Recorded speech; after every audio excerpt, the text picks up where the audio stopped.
Click on the. Okay, you can start now, menu.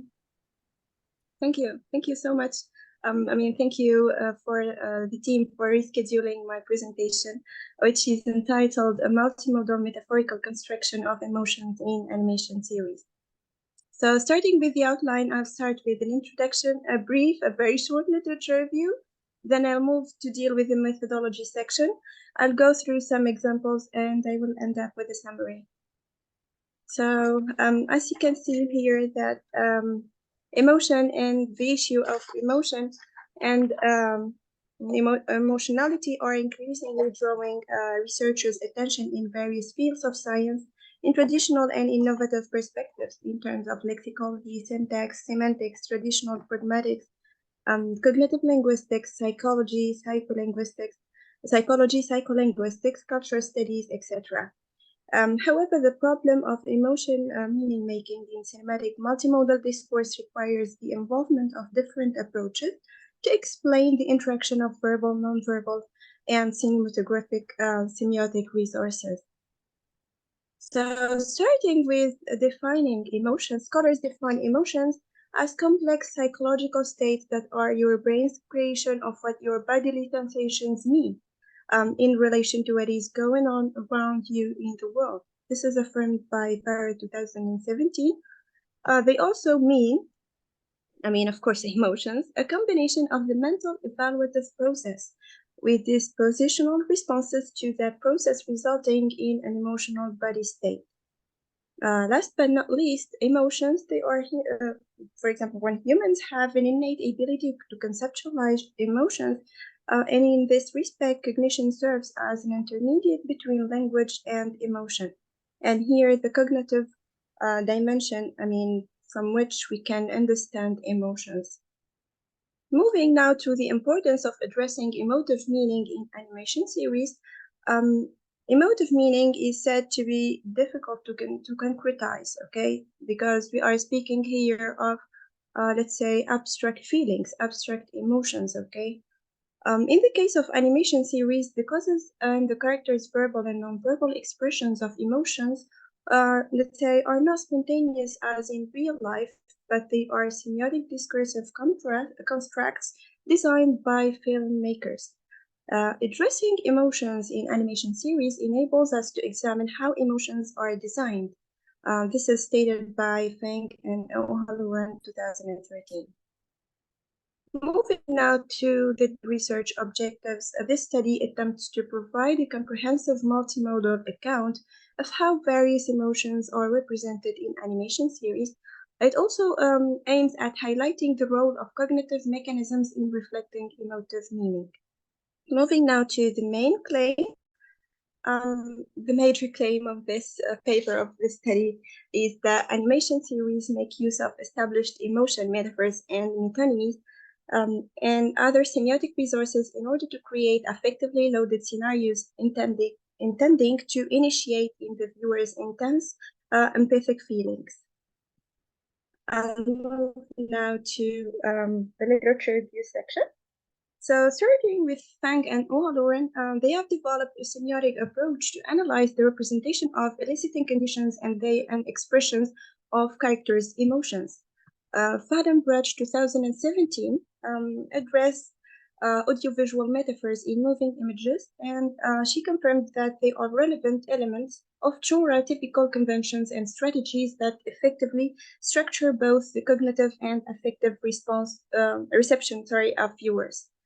Moving now to Prisanova 2019, she conducted a cognitive pragmatic study addressing the properties of constructing negative emotions in English feature cinematic discourse.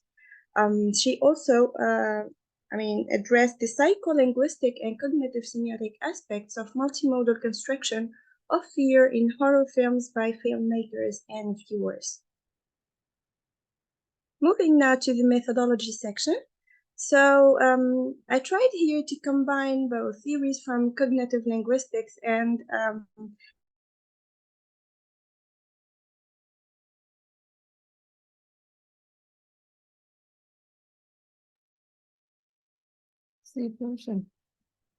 Fang and O'Halloran making techniques or strategies in these animation series.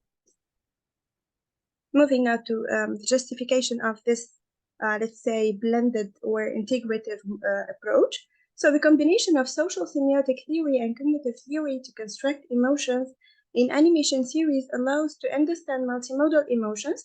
They can be realized at all functional levels of language, taking into account the cognitive aspects of emotions related to physiological and behavioral models. About the corpus now. So the corpus, the chosen corpus was 2 animation series. So the first one is Princess Sarah.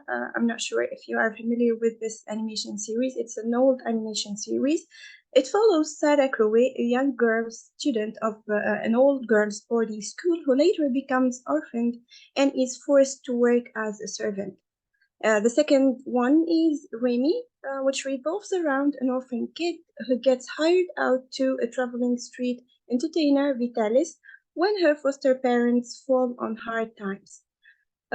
Actually, the choice behind the corpus is the fact that they both share a very important event. Let's say this event is the turning point in Sarah's life and in Remy's life. So Sarah lost her father and Remy lost Uncle Vitalis. So here, this event played a crucial role in constructing the emotive meaning of sadness in both series. That's why I have chosen them. Going through some examples here, we have some screenshots. So here, starting with the first screenshot, which is actually the beginning of the conversation between Mrs. Minchin and Peter, the little boy here. So she refused him, and he was refused to work in the school of Mrs. Minchin, which resulted, of course, in the fact that he is sad. Sadness here can be understood from the way he bends his head. So here sadness is expressed metaphorically. Sadness is done namely through his body posture, as we can see. Also, the horse, he seems to bend his head. So here, the screenshot is very expressive. However, there is no, let's say, discursive choice to express Peter's sadness. Same here. There was a fight between, here when they were traveling, Remy and Uncle Vitalis, there was a fight between his dogs, Uncle Vitalis' dogs, and wolves. So here they lost, 2 dogs, and here which resulted in the fact that Remy was deeply saddened by the fact that she lost 2 dogs. Moving now to other screenshots. So here, as you can see, various these screenshots show that the characters are crying. So here there is a close-up or detailed shot focusing on emotion expressions. So teary eyes here stand for sadness. So here, emotive meaning construction can be constructed metonymically, namely through facial expressions, which they stand for, let's say, emotion, okay? So here the inner experience of the character is put in the foreground of the viewer's attention in a saliently didactic manner. The visibility of facial expressions is augmented by decreasing the distance between the camera and the character. So here we feel closeness, we feel that the character is so close, and the fact that she is crying is very, let's say, the viewer can feel this sadness since there is a closeness between the viewer and the characters through relying on close-up shots. Moving now to these 2 screenshots. So as you can see here, Sarah seems locked in a dark room. So here we can feel a sense of imprisonment, bearing in mind that there is a kind of rain here. So the door frame reflects that Sarah is kind of imprisoned in this room. Of course, to put you in the context, Sarah, is from a wealthy family. She studies in this boarding school with Mrs. Minchin, but the turning point with her father's death, everything has changed, and Mrs. Minchin stopped to treat her like the other girls. So she is imprisoned in this room, and she was supposed to be like a servant, serving her for free without getting money, just getting food. So here, as we can see here, fear is darkness. Here, the emotion of fear is metaphorically understood in terms of a container which causes Sarah's physiological reaction of trembling. Of course, there are no words, so here there is just the background music, and Sarah is placed at the center of the image, so we can feel that there is a focalization on the fact that she is framed, namely through the wall borders here in the second screenshot. However, in the first screenshot, there is the door frame, okay? So Sarah's negative feeling of imprisonment are heightened by placing her inside a frame. Emotional intensification by means of narrowing the edges of the filmic frame by camera movement. So moving to other examples. So here, Sarah's, let's say, caretaker is hugging her, is, let's say, saying goodbye to her before leaving, and they seem both, they seem both sad. So here, bodily cues are represented through a medium shot, highlighting sympathy. And the next example is reflects or represents Sarah when she bought her favorite doll, Emily, and she was very happy. So we can notice that from the fact that she was turning around herself and her head was up. So here it perfectly fits in the metaphor of happy is up. Here her head is up and she is smiling. We can detect that from her facial expressions. So let's summarize all of these. So verbal expressions of emotions in both theories are simple. So for example, we can have Sarah expressing her emotion saying that je suis heureuse de vous connaître, because the series is in French, or simply j'ai peur. I mean, using simple words in order to express characters' emotions. There are no linguistic metaphors in both series. Maybe because they are supposed to be, they are supposed to address young children. The representation of emotion expression in individual contexts includes different stylistic choices. For instance, we have seen how camera movement, there is a zooming on the facial expression, there is a kind of framing of the character. And of course, when Sarah was locked in her room, she was not talking, as there was only music background conveying this emotion of fear. The representation of the facial expression in an interactive context is followed by linguistic expressions and a series of emotional actions. So when gestural or bodily cues are represented, medium shot is used to depict the gesture. For example, all the time, Mrs. Minchin is portrayed or represented through medium shots. Why? Because she always seems angry. So here, her hands movement and her gaze reflect the fact that she is angry. And this maybe contributes to her character development, who seems all the time angry, bossy, let's say authoritarian, and all that. So this study provides a cognitive and semiotic analysis of how emotion is represented in two animation series, namely Princess Sarah and Remy, highlighting how they contribute to emotive meaning making. Metaphor and metonymy are vital for constructing emotional meaning since they ground the abstract concepts spatially by linking them to concrete concepts. As we have just seen, sadness is sad is up or happy sad is down and happy is up. And thanks for your attention.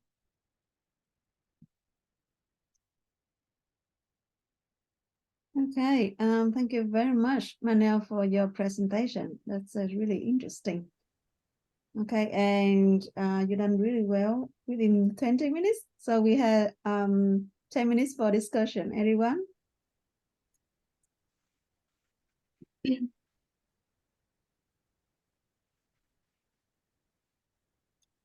Any thoughts, comment? Ian, please ask your question. Thanks very much. Thank you for that, Manel. Very interesting.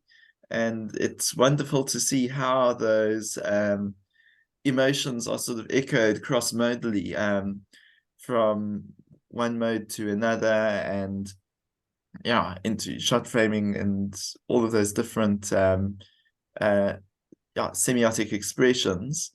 I'm just wondering, I know you've just sort of shown sadness and happiness here, but if the appraisal system was used, you could maybe do a much more sort of delicate analysis and recognize a sort of wider range of different emotions to look at there.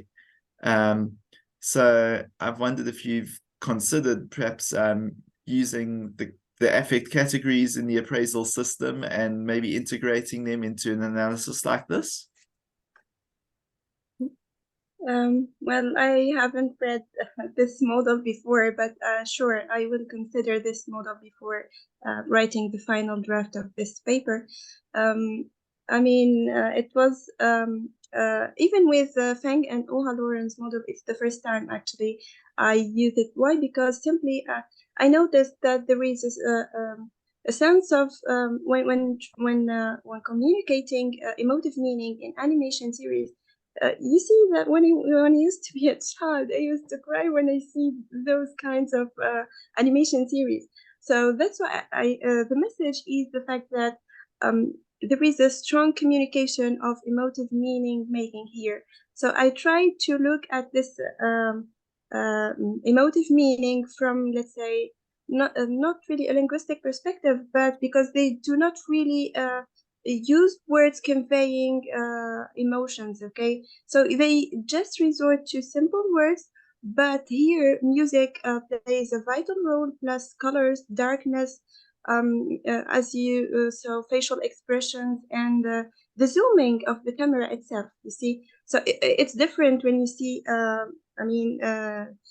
teary eyes, or you see just a whole body, bending, or just the head is bending. You see what I mean? Yeah, thanks very much for that. Yeah, I can definitely see that.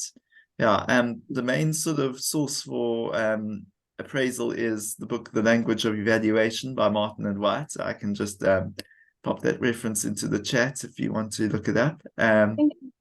Sure. Okay, thank you, Ian, for the question, and Manuel for the answer. We still have 5 minutes left for Q&A before we start. Yeah, Manuel. Peter. Hi, Manuel. Yeah. Hi, Peter. Thank you. Thank you for a wonderful presentation. And I know we are both working in the same area. Yeah. Playing around multimodality, sociosemiotic, metaphorical representation. Yeah. Yes. So I think to make your work, just as I am mentioned, to make your work, to increase the bulkiness of your work, if you can increase your corpus so that you have more data for analysis, Yeah. you understand? So that you can incorporate other aspects of multimodality there. Yes. You need to think about other aspects of multimodality that you've not used. Of course, you have used the shots and the other, the facial expression and co. So if you can look at other aspects of multimodality that you can bring on board, so that you can increase your the pages of the work. Yeah. Thank you. Sure. Thank you. Thank you for your remark, Peter. Yeah. Thank you for the insight, Peter. Any further thoughts and questions, everyone? Okay. Ian just recommended a book, a very good book in this area, Brazil, because it's a very famous book, and it is available online. Mhm. Yeah. Thank you. Not sure why the whole book is available. I come across one day, and many years ago, not one day, or many years ago, and I saw it's available online for free.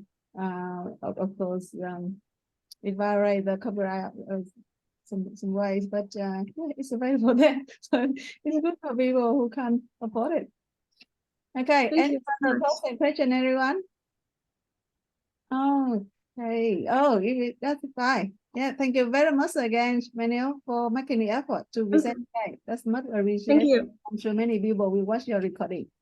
Okay, so the next presenter, it's a pleasure to introduce Ian, such an enthusiastic participant at the Elvis conference so far, and now it's time for him to present on this topic. Thanks very much. May I share my screen? Yep, please, Ian. Great. Okay, just a moment.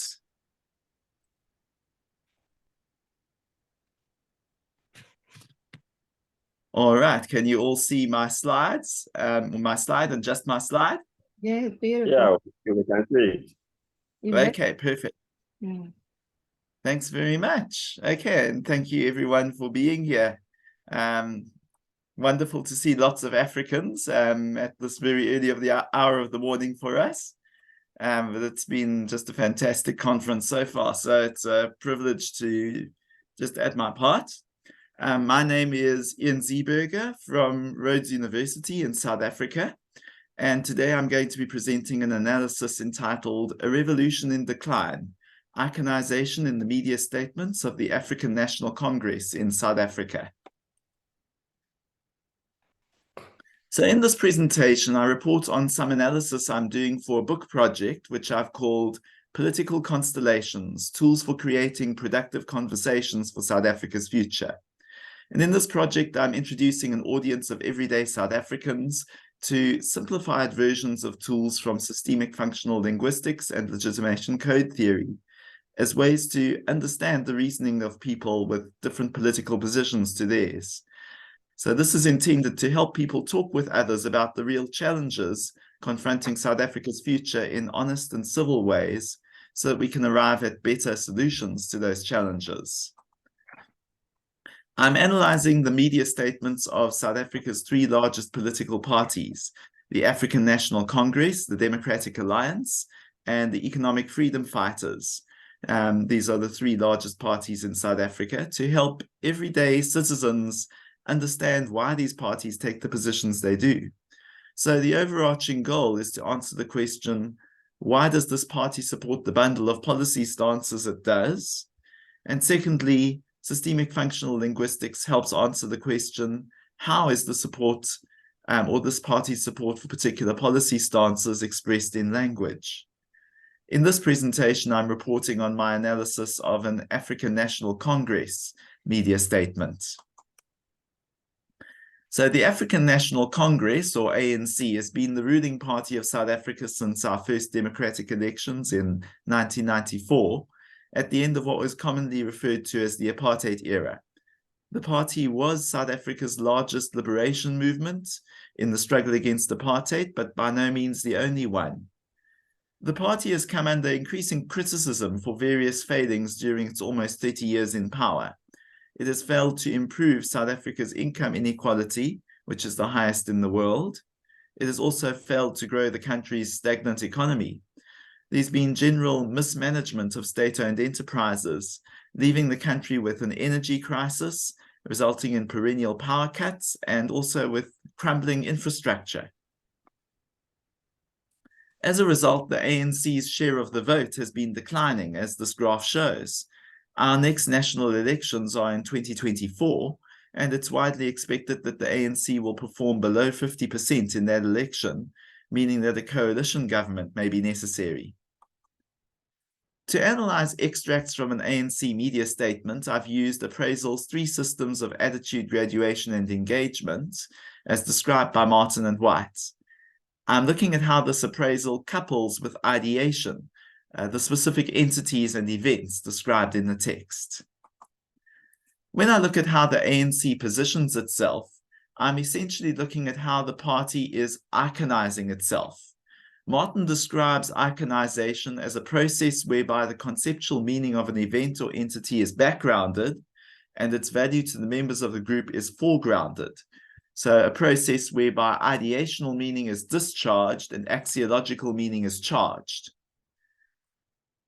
My research and that of others has complicated this idea that conceptual meanings are backgrounded and ideational meaning is discharged in every instance of iconization. Very recently, Georgia Carr has shown that iconization and technicalization interact in complex ways to produce a whole typology of highly condensed meanings.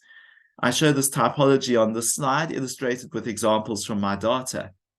Firstly, we have ideational meanings into which large amounts of additional ideational meaning are condensed. These are instances of what we know well as technicality. I've chosen economy as an example of a technical term from my data here. Ideational meanings can also be iconized, instilled interpersonally.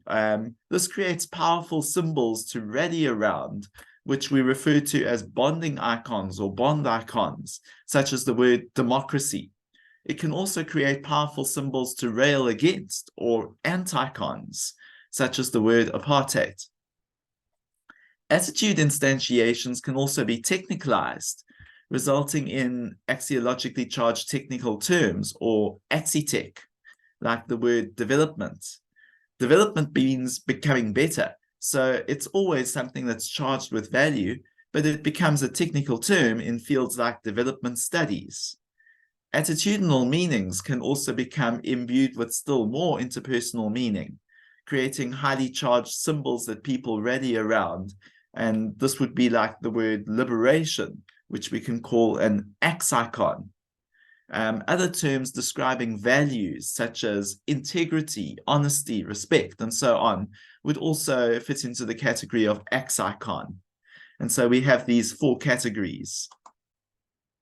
Now, I examine how all four of these kinds of terms are grouped together using the concept of constellations from legitimation code theory.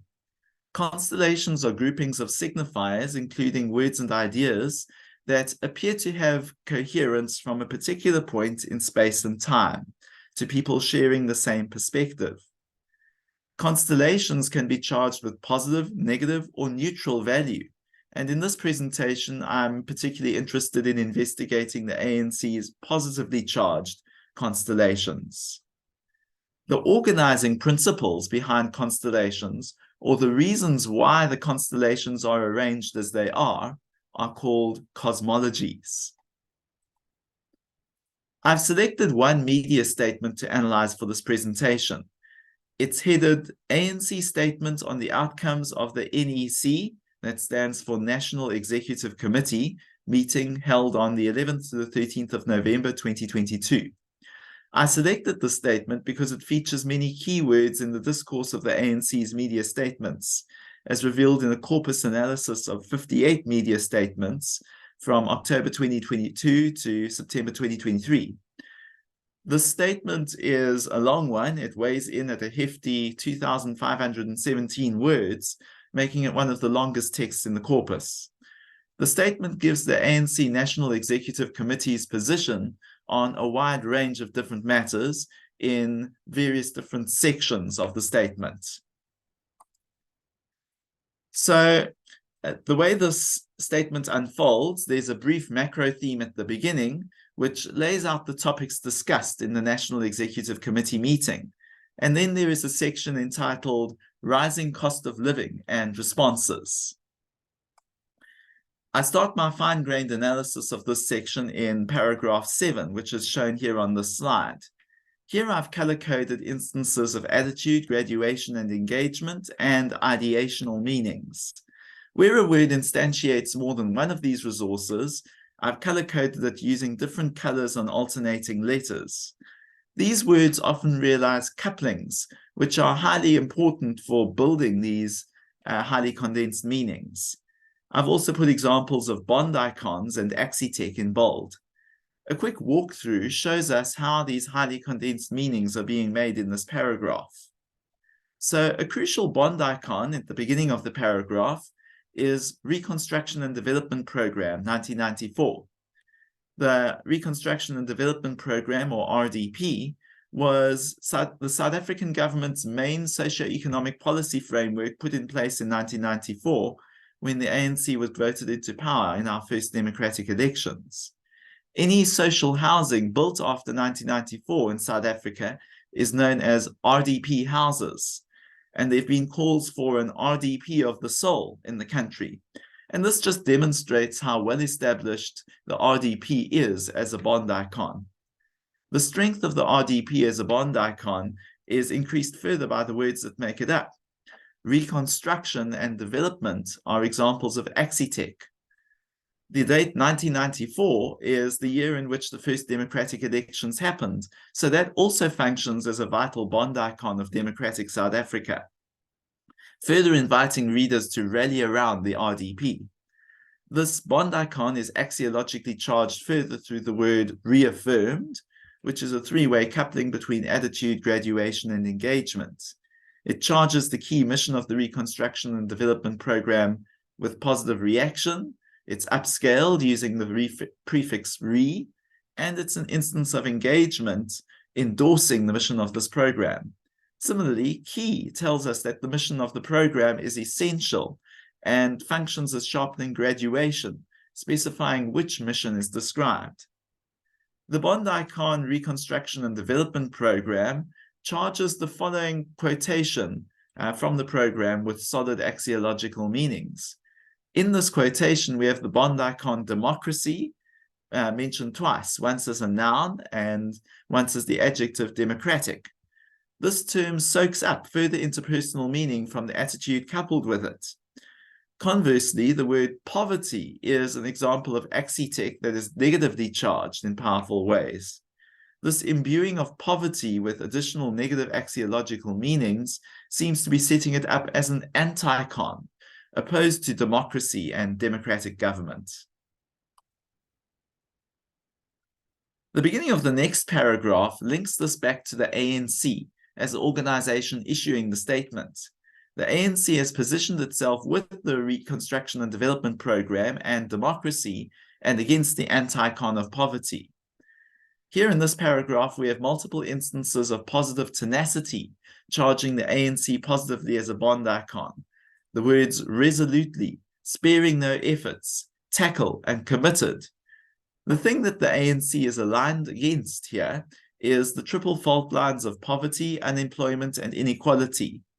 This adds two instances of Axitec, the words unemployment and inequality, to the already established anti-con of poverty as things that the ANC is opposed to. The triad of poverty, unemployment, and inequality was mentioned earlier in the statement in paragraph 4, but unemployment and inequality are not emphasized as repetitively as poverty, so I've chosen not to describe them as anti-cons here. What follows that then is a list of 7 measures that the ANC is committed to take to tackle poverty, and these are listed in bullet points.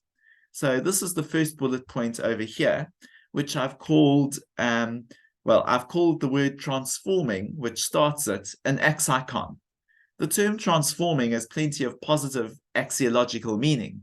We don't usually speak about transforming or something transforming if it is changing for the worse. At the same time, the word transforming is utterly empty of ideational meaning about how that thing will be transformed or in what direction it will be transformed, making this a wonderfully flexible term. This and the coupling creating jobs continue to iconize the ANC positively. Jobs is what I call a subsidiary bond icon. In other words, a less significant bond icon that's used to condense charging into another bond icon, in this case, the ANC. The second bullet point introduces social security as a subsidiary bond icon. In this case, security is interpersonally charged as an instantiation of positive affect. This bond icon, social security, is mentioned twice, and it's positively charged using the words protect the vulnerable, and comprehensive. We see how this bond icon is being set against our overarching anti-icon in the words reduce poverty. I see somebody has asked me to explain the color coding.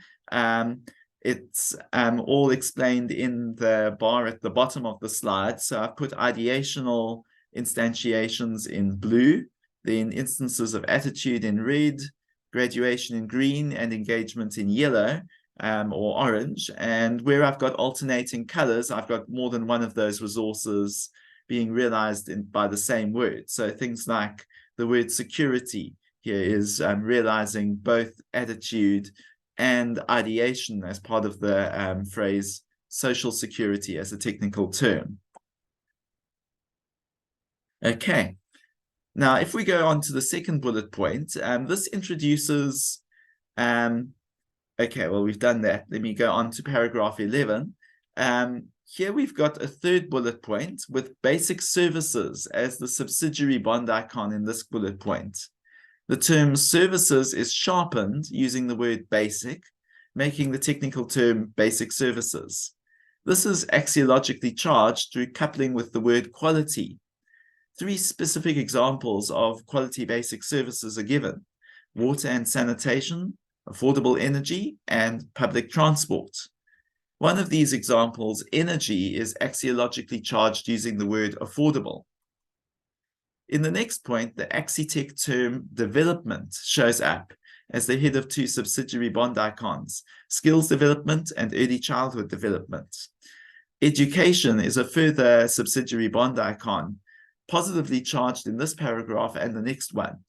These subsidiary bond icons are further interpersonally charged using attitude instantiations, the words prioritizing and universal. Both of these also carry infusing upscaling graduation, further strengthening the positive charging. The following paragraph is 2 points in one. Typographically, it appeared as 1 bullet point in the media statement, but in terms of content, it contains 2 distinct parts, separated by a semicolon. So in the first part, we've got positive charging being condensed into the subsidiary bond icon education, using the words improving and strengthen. The second part introduces human settlements as a subsidiary bond icon, and this is a technical term in South Africa referring to government housing provision. This is powerfully positively charged using 2 axe icons, the words sustainable and transform. What needs to be transformed is the spatial legacy of apartheid. So apartheid is mentioned here again as a powerful anti-icon, representing what the ANC government seeks to change away from. Using this anti-icon in coupling with transform increases the positive charging of human settlements mentioned in this paragraph. The second last point in the list positively charges national health insurance as a subsidiary bond icon. This refers to a program that, when complete, is supposed to work similarly to the UK's national health insurance. However, it's highly controversial. South Africa's largest opposition party, the Democratic Alliance, says there's no clarity about how the national health insurance will be funded. And the finance minister, an ANC member, has said himself there is no money for the program. The term national health insurance contains the word health, which is attitudinal lexis that has been technicalized, so it's an example of axitech. The word national upscales the extent of the program. It is meant to ensure everyone in the country. Quality and universal are used to charge the national health insurance with further positive meanings. The last bullet point develops land reform as a subsidiary bond icon. The word reform inherently carries a positive propriety judgment, so its use in land reform can be considered an instance of axitech, making land reform as a bond icon that ANC supporters can rally around. Here it's positively charged through 3 clauses. In 2 of these, we've got the processes expands and advances, coupling positive attitude and upscaling graduation with ideational material, creating positively charged couplings that recouple with the term land reform. In advances food security, the second part of the paragraph, the term food security is a subsidiary bond icon, Here, just as with land reform, we've got an axiologically charged technical term, in this case, security, modified by a classifier that specializes its meaning, in this case, the word food. In the last clause, charging land reform positively, the term separation is a negatively charged term, describing something that land reform is designed to counteract. Land reform is a contested topic in South Africa, like the national health insurance. Under the ANC government, land reform has been progressing very slowly. The party has proposed an expropriation bill, which would provide for land to be expropriated by the government without compensation to speed up land reform. But many people see this as a threat to property rights, including the opposition Democratic Alliance. So suppose we plot out all the subsidiary bond icons in just this section of the media statement. In that case, we arrive at quite a complex network of positively charged icons, all intended to condense positive charging into the ANC's name. This forms what we would call in legitimation code theory a positively charged constellation around the ANC. As we've observed, the stars in the constellation begin with uncontroversially good things like jobs and move on to more contentious signifiers like national health insurance and land reform, which may be contested by supporters of the opposition. I charted out the positively charged constellations associated with the ANC in two other sections of the media statement. One which is about broad-based Black economic empowerment, and another labeled international matters. And when we put all these sections together, we can see how the media statement is building a massive constellation out of various clusters. All of these clusters charge the ANC's name with ideational and axiological meaning, furthering the iconization of the party. So this analysis shows a general pattern to how the ANC seeks to iconize itself positively. It uses axiologically charged technicality like the word development and incorporates it into subsidiary bond icons like the Reconstruction and Development Program. These are used to charge a cluster of signifiers positively, like the cluster on tackling poverty. And this in turn charges the ANC with positive axiological meaning.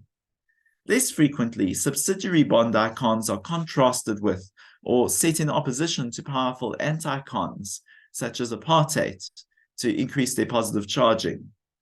More broadly, we've seen how the ANC clusters more contentious policies, like the NHI and land reform, with those that would be accepted by a broader range of readers, like jobs and education, to try to convince readers of the merits of its policy platform. What remains to be seen is how common this pattern is.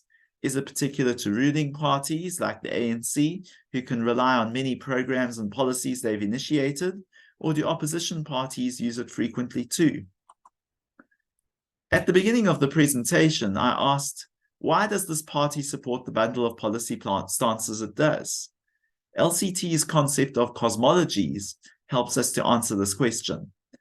If we look at the constellations plotted in the presentation, we see that the ANC harks back to old signifiers like the Reconstruction and Development Plan and the struggle against apartheid to motivate its current policies. However, it also sees itself as a party of progressive transformation. So from the ANC's perspective, South Africa's transformation, particularly its economic transformation, is incomplete and ongoing. And the party needs time to continue leading this transformation. Whether South Africa's electorate will give it this extra time remains to be seen. And those are just some references that I have. Thank you very much, Ian, for such a fascinating presentation. Wow. Okay, I love all the analysis, very detailed. Thanks. Time for questions and comments, everyone.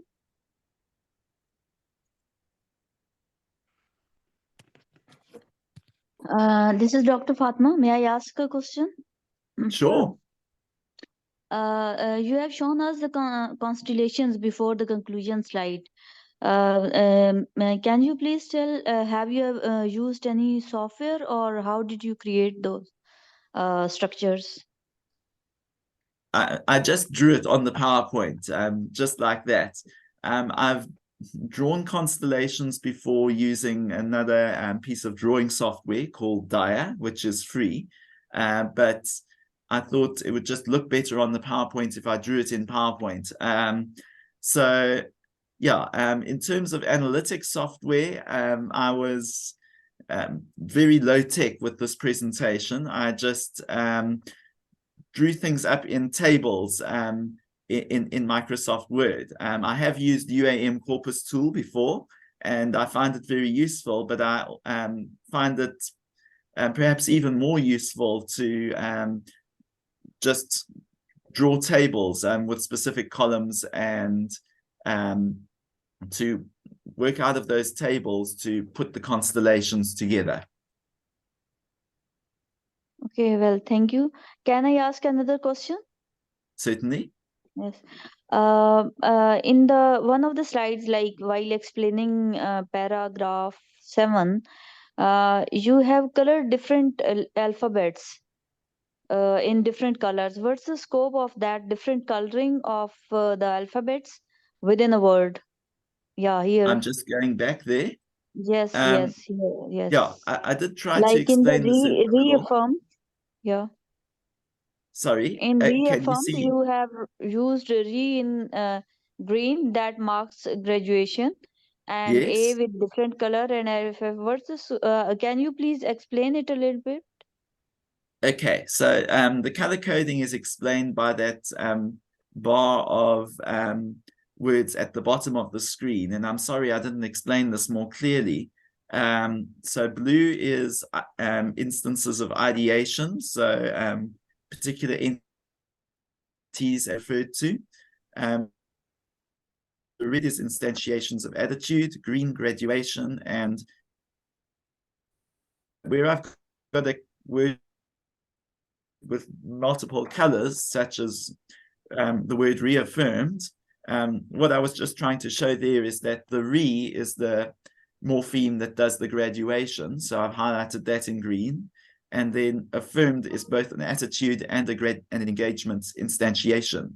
And so it's colored in red and orange. So that's how I've done the color coding more generally.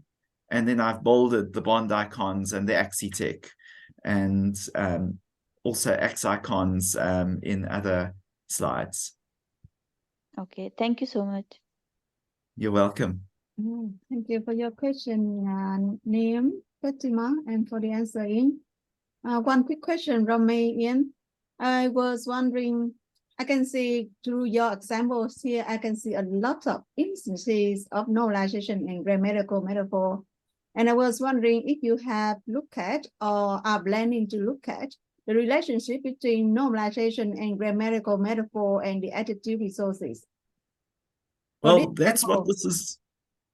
The example, yeah, lots of instances of normalization and grammatical metaphor that can construe the ideational meaning, and you look at and you did the analysis from using the appraisal framework.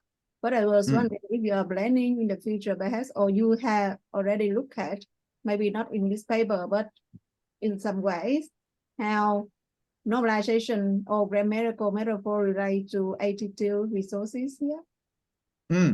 Well, this is where I find the sort of table that Carr drew up very useful. I mean, when we're talking about that top left corner where we've got technicality,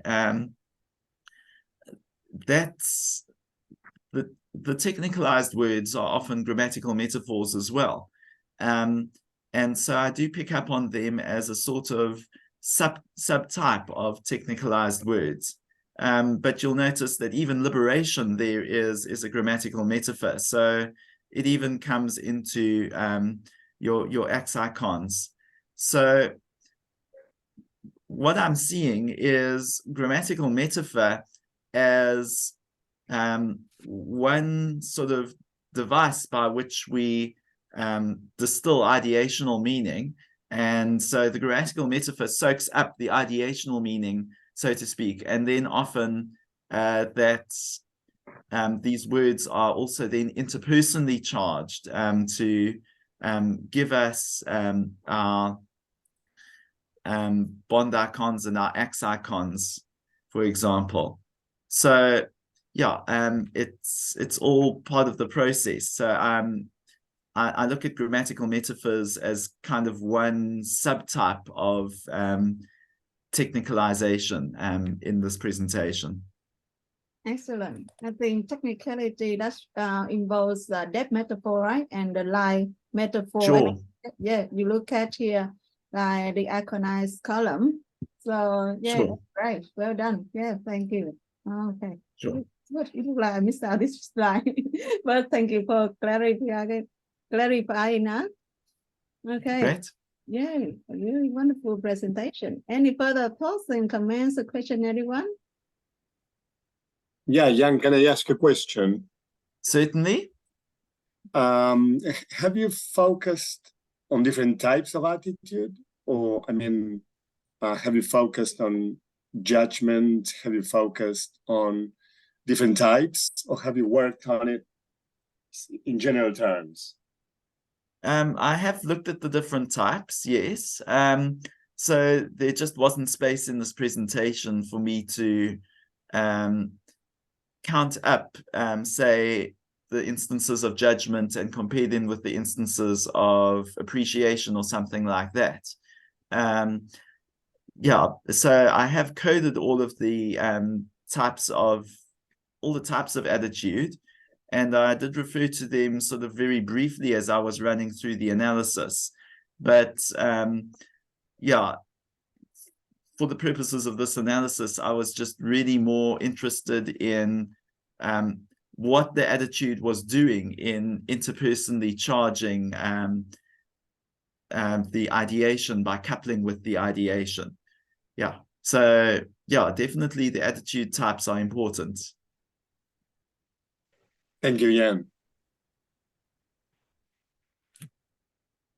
Okay, that's great. Thank you, Sebastian. And thank you, Ian. Any further thoughts? I'm sorry, I had to go to sleep. Okay, that's okay, Tavi. Thanks for joining and see you next time. Thanks very much. Okay, wonderful. Any further thoughts, everyone, for 1 or 2 minutes? We haven't seen Clara yet. I just sent her a message to say she will be available soon. Any further questions, thoughts, comments? No. Ian has done a really wonderful job, right? Well done and congratulations, Ian, on such a really interesting presentation. Thanks. If you've got some time, I can show you a bit about my corpus analysis. Right. And I love all the figure there. Oh, it looks complicated. Yeah, it is complicated. Yeah. Okay, well, would you like me to talk about my corpus analysis briefly, or yes, please. if you want to catch other talks? Now's the time. We still have plenty of time. If you don't mind, I'm moving to another session and you would like to stay here, and please do. I would like to stay here to wait for the next Okay. Yep. Okay. Well, I mean, this is just going to be brief, but yeah. So I collected this corpus of 58 media statements, which were all the statements between October and September this year. And I focused on media statements because they reveal the party's self-positioning, and they give the opportunity for the party to state its position in its own words rather than being framed by a journalist or something like that. And also, these are the most easy things to compare across parties. So if you go to a party website, they'll have the media statements easily available there in written format. So it's very easy to collect. So there were 58 media statements in amounting to a total of 25,223 words. Okay, so you can already see that the media statement that I looked at there was 2,500 words, so it was a whole 10th of the corpus. I did a keyword search using the BE06 corpus as a reference corpus, just to see what are the sort of preoccupations or the main themes that are covered in the corpus, in these media statements. And I'll show you what I came up with. So this is a list of the key words. And you'll see there's a lot of abbreviations, a lot of titles. NEC, National Executive Committee. CDE is the title comrade. And words about the sort of structures in the party, like chairperson. Lechotla is an interesting one for non-South Africans. That's a South African word for a strategic planning meeting. But the ones I've highlighted in red are sort of the issues that the party was discussing the most in these media statements, and the sort of icons that the party was trying to position itself in relationship to. So we've got apartheid over there and BRICS. If we go further down the list, there are plenty more on this slide. Okay, there's lots of talk about the youth. Liberation is one I've mentioned. Economic, okay, there's lots about the economy. And this is quite notable because it's an area that the ANC hasn't done particularly well in, is transforming the economy. Struggle is there, democratic is there, energy, and notable that happens when we're in the middle of a bit of an energy crisis, and then the word infrastructure. And out of these 10 terms that I've highlighted, infrastructure was the only one of those that was not found in the media statement that I've shown you in this particular presentation. So yes, that's how I came up with choosing that particular media statement to analyze. Okay, excellent. I hope you don't mind if in the future I send you some questions to your email to ask about Sure. more about corpus analysis. I'm not specialized in this area. Would like to learn more. Great. Yeah. Okay, thank you. Okay. And do you use the most popular one, software that SFL people often do, or are there other software out there to do corpus analysis? So, UMI, right? I use AntConc, which is sort of across the corpus linguistics world, the most popular software. It's free, so it's easily available. And AntConc is wonderful at calculating those keywords and doing concordances. It also shows collocations. So it does all the sort of general non-SFL corpus analysis very nicely. I find UAM corpus tool more useful for annotating. So for instance, for just annotating all the appraisal instantiations. So yeah, there are different things that are better for different tasks. Because to recommend it, the later one to me a few years ago, when I asked about corpus analysis, she already did some good. So I wasn't aware of this one. So thanks for your help here. Great. Okay.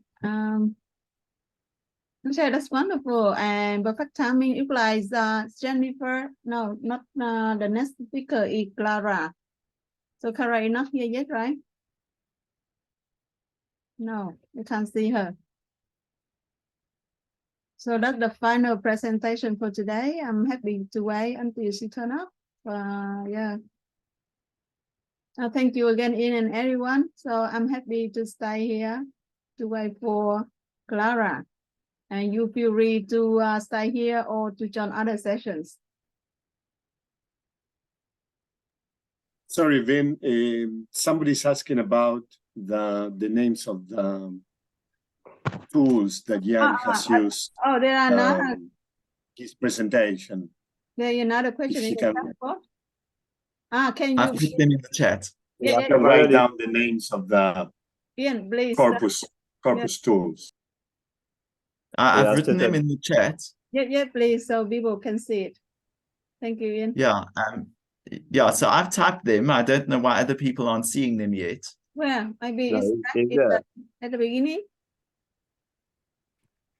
Blended. Where?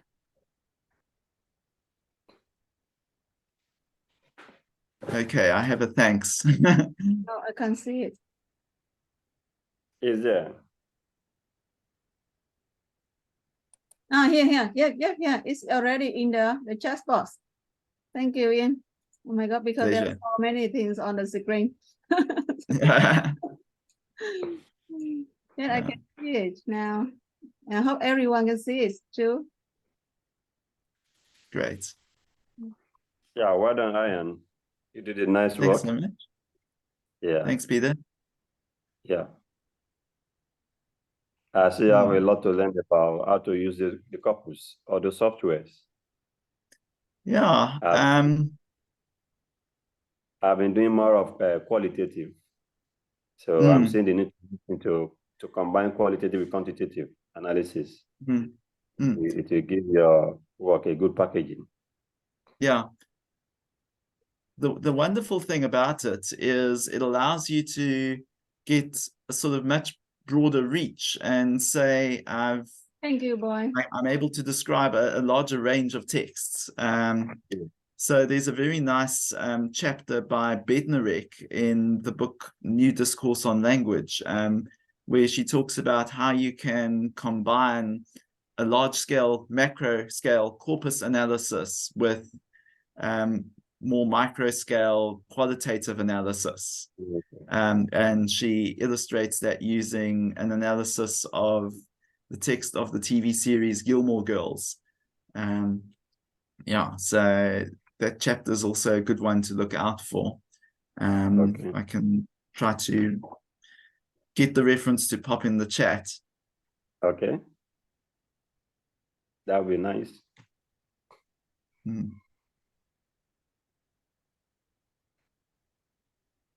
Okay, I can stop the recording now.